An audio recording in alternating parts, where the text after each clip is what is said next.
Gue itu waktu di Surabaya, hidup gue itu sangat diprotek sama orang tua. Iya, jadi pulang harus dijemput supir. Kayak Whitney Houston dong ya, kayak Whitney Houston ya. Di film Bodyguard itu kan ada bodyguard. Jadi nggak kalau ibarat supirnya telat, gue harus nunggu, nggak boleh naik beca, nggak boleh naik sepeda kayak gitu. Which is salah besar hidup kayak gitu. Emang pengennya gimana lu sebenarnya kalau misalkan? Ya lu kalau anak-anak gitu dilepas biar dia punya, lu bangun rasa independen. Bener sih. Rasa surviving skill itu harus ada. Setuju. Makanya anak gue titipin sama gorila kadang. Biar kayak Tarzan. Gorila gitu ya. Ya. Takut.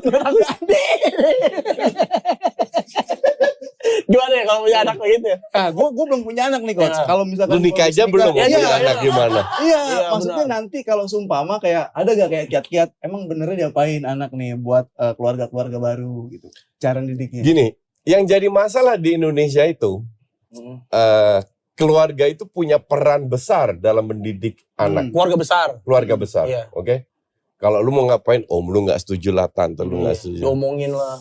Artinya dari kecil itu otak lu sudah dicuci mengarah ke sebuah arahan yang menurut mereka benar, oke?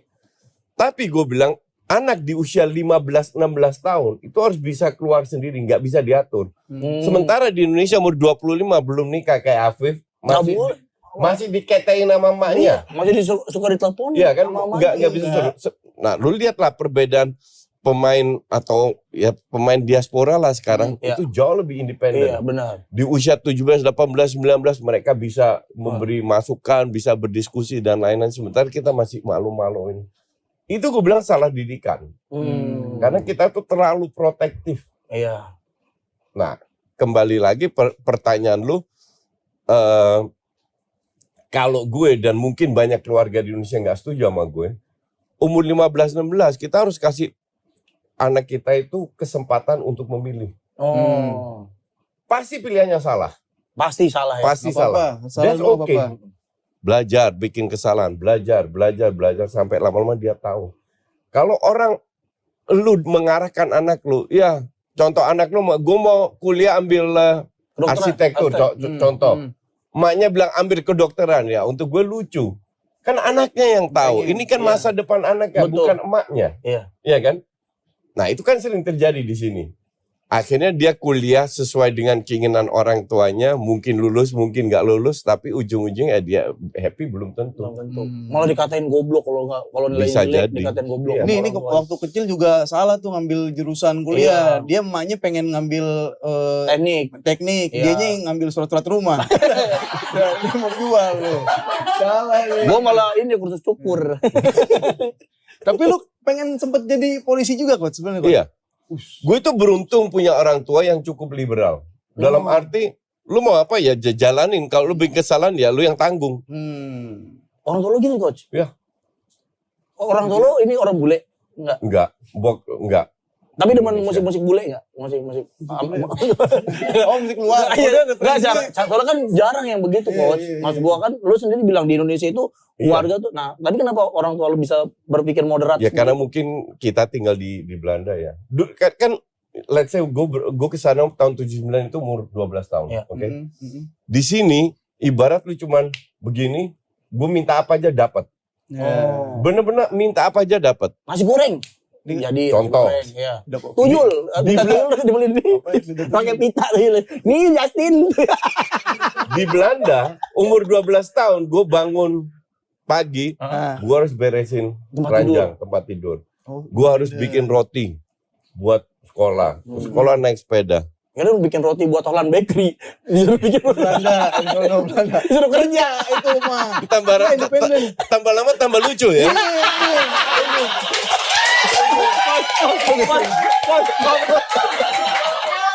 Kalau udah mampu kena. Ada box gak? Tolong di packing dulu. Dikirim kemana gitu. Jadi ya lu diajarin dari kecil sampai independen. Sehingga gue umur SMP, SMA itu gue udah semua ngatur sendiri. Contoh gue ikut SSB. Nyokap gue ya lu pilih SSB yang lu suka. Terus dulu SSB kan kita tiap summer tour itu ada summer tournament ke Jerman, kemana. ya terserah. Pokoknya lu atur sendiri. Sehingga gue umur 18 sebenarnya, ya gue udah independen. Gue keluar rumah, gue udah bisa sendiri semua. Dan lu udah tahu apa yang lo mau capai ya? Enggak. Akhirnya? Enggak. Enggak. Oh, enggak.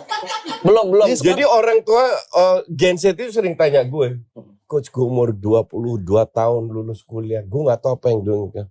Gue bilang, hey my friend, gue umur 32 tahun waktu ke Indonesia, gue juga gak tahu mau ngapain. Tapi I do it. Action. Gak duduk di rumah gue mau ngapain. Enggak. Lo cobain. Coba aja. Ya. Apa? Waktu lo kan 32 balik ke Indonesia, apa yang lo lakuin, Coach? Kan lo bingung mau ngapain. Enggak, lu tanya dulu. Lu mau jadi apa? Lo mau jadi apa? Ya. Kenapa lu ke Indonesia? Kenapa lo ke Indonesia? Ya. Gue ke Indonesia, gue mau jadi miliarder. Ke Indonesia mau jadi miliarder, makanya dia ikut kuis Who Wants to Be a Millionaire.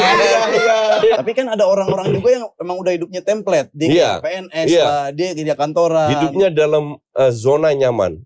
Nah, gue paham kenapa orang hidup dalam zona nyaman, karena orang takut ambil risiko. That's okay, itu pilihan hidup. Gue bukan orang yang bisa bilang, oh ini salah atau enggak. Enggak, itu pilihan lu. Jadi lu mau tiap bulan dapat gaji, ada side job, kumpulin duit, setahun sekali liburan, anak lu udah tahu sekolah di mana, biayanya berapa, beli mobil apa, cicilnya 5 tahun per bulan berapa. Gue nggak bisa hidup kayak begitu. Hidup untuk gue itu harus full of surprises. Wah, bener kejutan. Jadi tahun depan apa yang terjadi, I don't know. Sampai sekarang tuh, Coach? Sampai sekarang.